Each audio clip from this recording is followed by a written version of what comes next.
Hope you're hearing me. So, yes. Okay, and I'm gonna share my screen. Hopefully, the right screen. Okay, it is the right one. Good. So I'll try to make this one small here. Ooh. I'm letting you do it. I'm sitting just back next to a very big window, and it's very windy, and I've seen things like throwing to my window from the terrace. So if you see me distracted, that's why I hear noise. Hello, everyone. So happy to be here. Happy that we have this conference in SAP landscape, and happy that it's the second edition already. And also thank you for having me. Okay, so before starting, I want to just tell you I'm very big fan of Vue. That's why this this topic. And okay, yay, it's working. Navigate. I'm also very weird setup over here, trying to do all the things and make the internet work. So if I disappear, it's not me, it's internet. So hello over there. My name is Ramona Biscoveanu. I work as a senior developer at SAP. I mainly focus on web development, but you know how it is, you do all the things. I'm also on social media.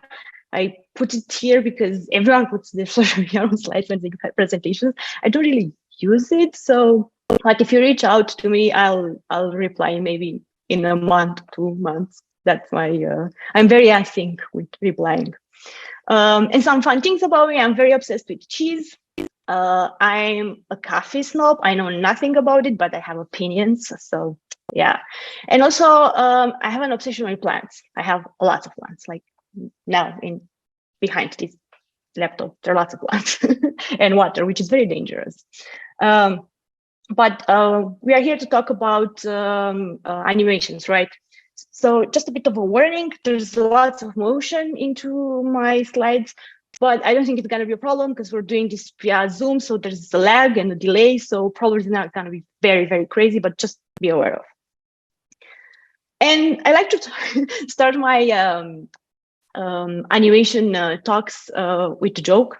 If you remember the 90s, and also today it's Thursday, so Throwback Thursday, you know. Well, they're very wild and very colorful.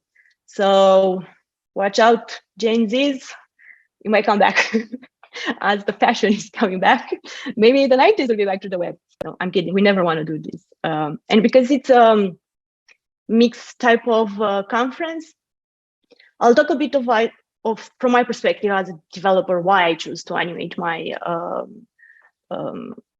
applications or the things that I work on. And for me, it's all about communication, because if you think of even you as a user, you'll want like that pop-up for subscribing, not just to be like thrown into your face, or that, you know, grabbing attention type of buttons to be like so flashy. So every time I'm trying to communicate something to my user, like, you know, your purchase order, it's ready, I'm trying to do it in a nice way. So I also use animations for when I try to tell a story, because I work in demoing landscape, so we try to tell lots of stories with SAP. But also when I try to indicate like a status or a progress. And I have here an example. We built like a custom loader for one of our applications. This is a GIF, so all the things on my slides will be GIFs. So, because, you know, sometimes live demos don't work. So I'm in the safer side. So you might see it like laggy. I promise you, it's very smooth and nice. So we tried also like to brand it with the name of our project, which is on the screen. You see Clover. And because we kind of read on the internet, apparently if it's on the internet, it's a fact, right? Apparently, if you have a custom loader in your application, your user is gonna wait longer for your application to be displayed, right? So you're not gonna lose that attention. So we try to do that, and it's working because we're trying to load lots of WebGL stuff. And if you ever worked with, you know, it's slow on the web. So this loader, it's helping us, and it's also helping us in some of the debug things for development, because we're kind of custom coloring it. But well, you might wonder why. because it's fun, working with animations, it's fun. And I'm a Romanian, so I studied school there. And every time in school, because we learn lots of math over there, it's a thing. And people are saying, why do we learn all this like geometry and trigonometry? We're never going to use it in our life. Well, guys, I'm using it. And it's very fun to see people's reactions when you say that. But, well, we're not here to talk about all these things. We're to kind of look at how Vue it's doing the whole animation stuff, right? So it's doing it this way. This is actually one of the reasons why I was kind of turned more towards Vue. The way kind of like the whole animations were easier to be done. Animations, transitions, well, I'm going to refer to them as animations. It's because we have this built-in component, transition component, that does all the heavy lifting for us. And I like to call it does lots of magic because, in the back days, in jQuery times, when you kind of had to append your class, remove it, and you had to take care of all these life cycle of your elements on the page.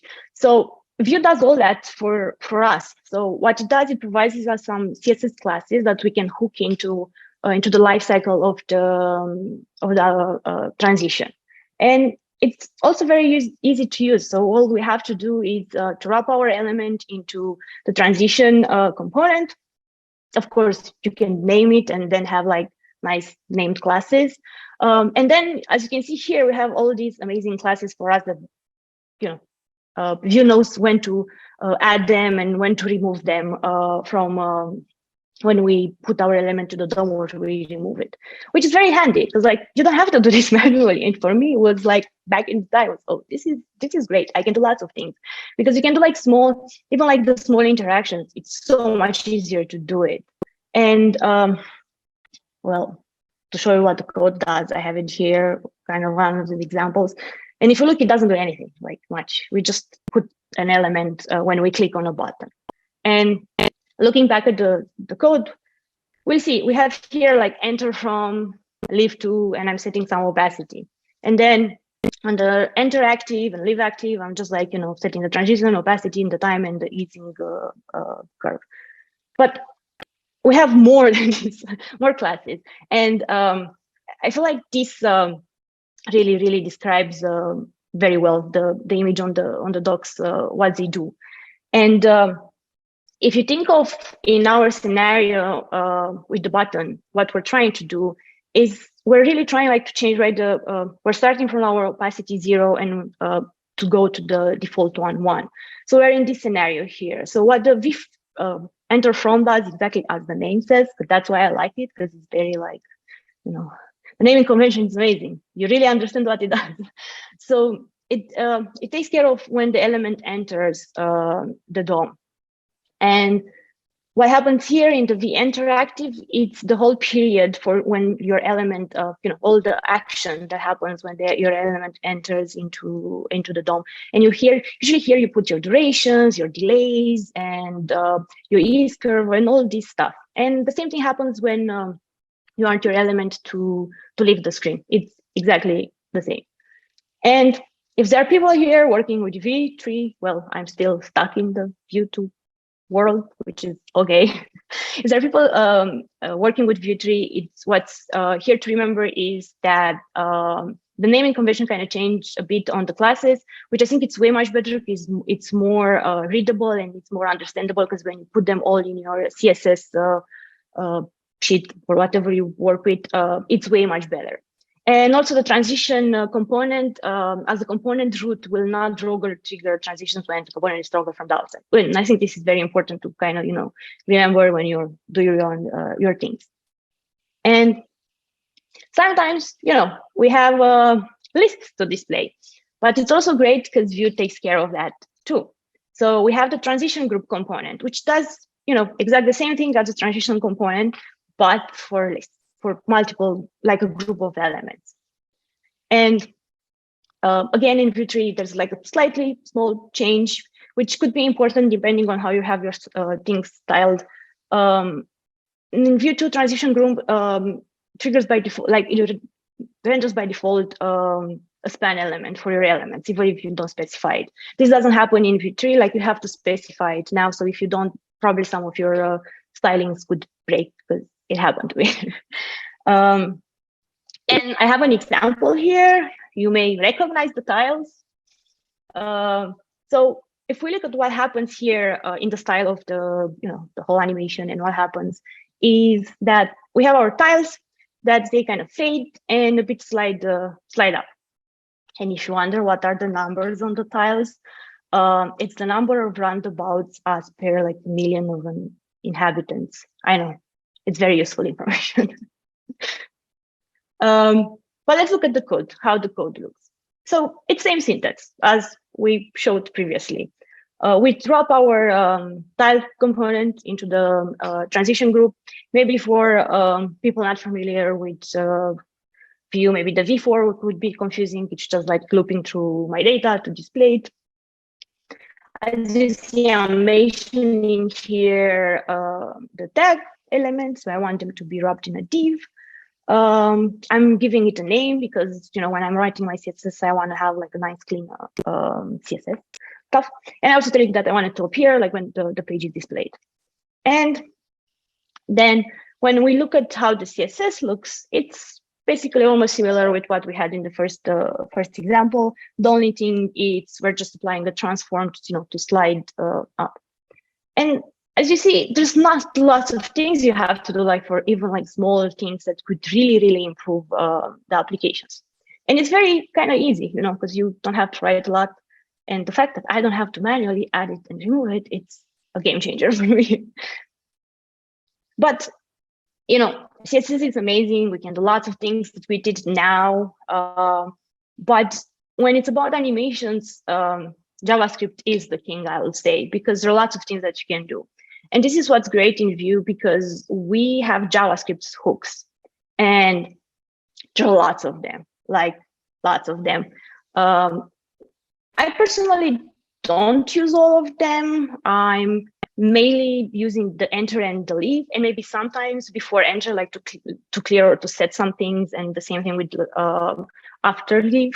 But enter and leave are the most important ones and most used ones for me. And yeah, I was specifying the before leave. And when we think of the CSS, kind of how like what permutations we have how we create the eaves. If you think of, we just have two handlers, right? And we modify those and that's it. But when it's about JavaScript, it's really just like endless, because you can make it bounce and bounce again and go back and rotate and all these things. And to me, this is very appealing because, it's interesting. And it can't be a talk about animations without mentioning GreenSock. I'm a huge fan of this too, probably because it's also like green, there's lots of green and fits good. And one of the reasons why I really like it, it's because it plays very well with SVGs. And I'm also very into data visualization. So for me, this is really a game changer, because, well, D3 is amazing and it does lots of things, but when it's about like animating and stuff, can be very convoluted and it's complicated to really make it like use it and be clean. But combining these like Vue, SVGs, and using the D3 and GreenSock, it was really a game changer for me, and I can do things way much faster. So let's talk a bit about the GreenSock, because maybe some people never heard about it. And it's true that it can be intimidating for beginners. Like if you go now and Google or look at anything about it on Stack Overflow, you'll see the twin like specified everywhere. You'll be like, what the hell is that? Well, I like to think of it as the thing that does your animation work. And I like to also believe it comes from in between because it really does this. So basically how it kind of works, you give to a method some properties and you tell GSAP, okay, do this for this element for me. And these are, I would say, the most used methods for creating the twins at the moment. It's also worth mentioning that now it's where it's not now, because in JavaScript world is already like old. There's a version 3, which I believe it's way much cleaner and way much easier and beginner friendly at the moment, because back in the days, you had like the twin max and all the other stuff which could be confusing and like when I'm gonna use and what. But now I believe it's way much simpler if you look. And if you also look, like the syntax is very jQuery-ish. Like you have your selector and you're gonna send your properties. So it's exactly how you do it. Like you send like an object with your settings, and that you expect GSAP to do that for you, and you have to believe it probably is gonna do it. So we have these methods for to, from, and from to. You set how you begin your animations, because this is kind of how you start, right? You think of like, oh, what's the state? From what state do I start my animation? Do I start it from like opacity 0 and I go for opacity 1 and all these things? So these are like the great ones. And also like a very used one is the from to, which basically you set the start and the end. And it's worth mentioning here because sometimes I do forget this. If you have like durations and is and other things, you set them in the to-var, which is the important part. And you can also use like the set, which is kind of like a tool, but there's lots of things on it. Nothing very appealing to mention there. And I took my very nice tile example, and I applied a different animation to it using GSAP. And if we look at the animation, you see like it gets a bit staggered, and you can also have like the small fade stuff. And looking at how it was done, you'll see it was not very complicated. So the only small change that happened into my HTML is that I don't have the transition component anymore from view. So I'm just like wrapping everything in a div, nothing very complicated. But then into my JavaScript, what I do, well, I didn't pick here a JavaScript hook. So I'm using one of the lifecycle methods mounted. So apart from like importing the library, which is important, I'm using the from method. So all I do here is I'm just setting the duration, the opacity, because I'm starting from the opacity 0, right? And I wanted to animate it to the default one. I'm going to the scale 0 because you may have seen like it pops. I'm also changing the Y, to look nice when it goes up. I really know how to describe my animations. And I'm applying also an ease. And the magic really happens here on the stagger. So I like to think of it as a delay till the next tile animation kind of appears. So I'm just making it like with a 0.1 seconds delay. And if you think of, it was not a lot, like just a couple of like properties that I set it, and it does that nice effect for me. Well, I'm trying to see also if I'm on time. I think I am. I'm not gonna lie, I gave this talk to another conference, the Overview conference, and when I was preparing my demos and like trying to think what I'm gonna say, I was so not creative. Just I need a fun example, and I've seen Ryan's tweet, and I was like, okay, I need to pour that to you because it's too awesome. And this is the demo, very enterprise friendly, as you can see, because it has confettis everywhere. So what exactly is? It is a counter that we start with like an initial value that we wanted to go to an end value. And you see like the numbers get increased. When it achieves the value that we wanted, it kind of pops and it throws confettis.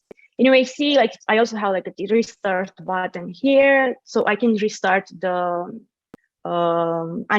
animation and everything again. I do have it here. Okay, it's this one. So I might refresh it, but God, I hope, yeah. So, well, I have a very big number and I'm incremented it by 1, but see, and then I can just restart it and it works. Okay, I'll go back. But let's look how it's done. Well, it's not really a lot of complications here when I'm just displaying the number. The only thing is like I'm trying to format it nicely using to have the commas and to look nice. And I'm also dynamically adding a class, to change the color and all that things. So nothing like very complicated. And then I'm using a timeline in GSAP. And you may be like, what is a timeline? Well, usually when you try to kind of create more complicated type of animations, simple twin is not enough, right? So you might need to create a sequence of them. You might want to do like different operations with the timeline, like restart or stop it, or maybe set a duration for it. So this is when you create, when you use a timeline. And I'm using again the lifecycle methods of Vue. So I'm doing it in mounted. And it would be, oh, it's a lot of code. It's not, because I have multiple ones. So I'm using first the from to one, because I want to specify, right, the start and the end. So what I'm doing here, I'm sending like the value, like the actual number, and give it the value for the scale, because you have seen like when it ends, like pops. And then in the next one, I'm giving like the end value where I want it to be. I'm setting a duration, an ease, and what's important is this snap. It's practically the increment that I want you to go with, and you have like that nice effect of like counter, counter effect. I don't know if it's a word.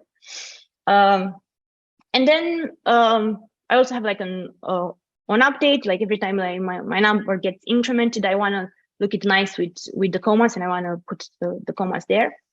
And then when everything is completed, I want to celebrate and throw confettis. So I'm doing that. And then I'm just adding another method here for two, which doesn't do a lot, it just pops the scale. So you see, just really not a lot, and you have very nice animations. And then I was saying you can, with your timelines, you can restart them, you can stop them. So I'm doing that on a restart function for the bottom, which again, it's really not a lot. But sometimes we have page transition, right? Because we want to make our applications like smoothly move from one section to another. And this one is also easy to be done with Vue. The syntax again have changed. Usually in Vue 2, we do it in reverse. We put the router view inside the transition component. Now we're doing the other way with the new router. So please just bear in mind, because I didn't know this and things weren't working for me. So I have here an example. It might look weird because also like the GIF looks weird, and imagining going through Zoom also looks weird. And I know there's a lot happening. It's a demo. So we have once the text, and then it's like the header and the text, and then there's the image that it's like scaling off to the screen. So the idea is like to kind of show, we can also have nested timelines. Okay, I moved because it was very distracting. We can also have nested timelines, which is very awesome, because sometimes, we can do lots of things to create our like storylines. So what's the code on that side? Again, nothing I would say very complicated. We just put our router and the transition inside the router I was saying. And here I'm finally using the JavaScript hooks for on enter and for leave. And I'm also mentioning there's no CSS here. Listen, it's just JavaScript. And looking how it's happening. Again, I'm importing my GSAP. And here I'm using a plugin, split text. And when you use plugins in GSAP, you need to register them. So I'm doing that. And I'm also setting some defaults that are going to be inherited by all the twins. So all are going to have a duration 1 and the same is. Sometimes it's very easy to do that, because usually the timing gets wrong in a succession of animations in the timelines, because, well, it's very easy to mess it up. So I'm doing it. Well, I'm just using the plain text. I'm saying it, the type I want it for words, charts, lines. So it's not complicated. And then on the one enter, I'm creating a master timeline, because I want to append all my timelines to something. So I'm having this master timeline, where I'm saying it when this is completed, I'm telling to Vue, okay, move to the next hook. I'm done with this. It's very important to mention it because some things can be broken because Vue doesn't know that it's finished, and you might wait, or your animations will not be like as you planned them to be. And then I'm just adding other timelines to my timeline. So for the header text, all this thing what does here, it's just like returning like an array of the characters that happens in the header, and you get like that how it's called, animation as effect. Okay, and I'm doing the kind of same thing for the text body. So I'm adding another timeline for this one. These weird things are like position parameters. So if you wanna, I like to say, if you wanna mess up the timings and you wanna go with it on your animation, this is the way you do it with the position parameters. And this one just overlaps with the previous one. And it's, nice and smooth. And also I'm adding another one for the image scale out. And now let's look at how's it gonna look. Okay, so for the alt text, I'm using again a timeline. I keep saying this word. And I have a from to. Again, nothing very complicated. I'm using the opacity. I'm adding a stagger. So as you see, nothing very complicated. And in the image scale out, again, I'm having another timeline, and I'm changing the scale. I'm animating the scale. So that's all. It's, as you see, not a lot. But I didn't say anything about these widgets, right? And I mentioned I really like them and all that stuff. Well, I have an example here with a radial chart. I really like this example. It's what I'm doing here. I'm actually animating like state in Vue. So every time my data changes, like the year changes, and I get new data, I'm slightly animating the bars. The effect might be like very badly in this, but it goes like smoothly up and down, and it has like a yo-yo effect going when it goes from like big to small. It's really visible. And if you think of this, when you do like data visualizations, it's very important to kind of have like small, animations and transitions when we kind of put our lines or bars and all that stuff, because it looks way much better than just like plopping them on the screen. And how I'm doing this, well, I'm not showing you the D3 part because it's big and boring. I will focus only on the animation. So here I'm using a watcher just to capture when my data changes. I'm looking at the new and the old value because I want to change, I want to change the attribute here. So I'm just using that to calculate it, And as you see, this is all I'm doing here to just create the nice effect. So, and well, other thing that I have is like the duration and that yo-yo effect, and that's it. And I think it brings really, like, it adds a really plus value to how the data view looks like. And another mention is, okay, maybe you're not very into GitLab, like you don't want to complicate your life and all this stuff. I know the Vue environment is not that like mature when we speak about like animations, comparing with other frameworks, but it's getting better. Now there's a new, well, it's not really new, but it's kind of newish library, Vue Motion, which it's very good, and it's very good for if you have like small interaction things to do. It's very good. So shout out to it. I'll just put in here, and this has been all from my side. Thank you.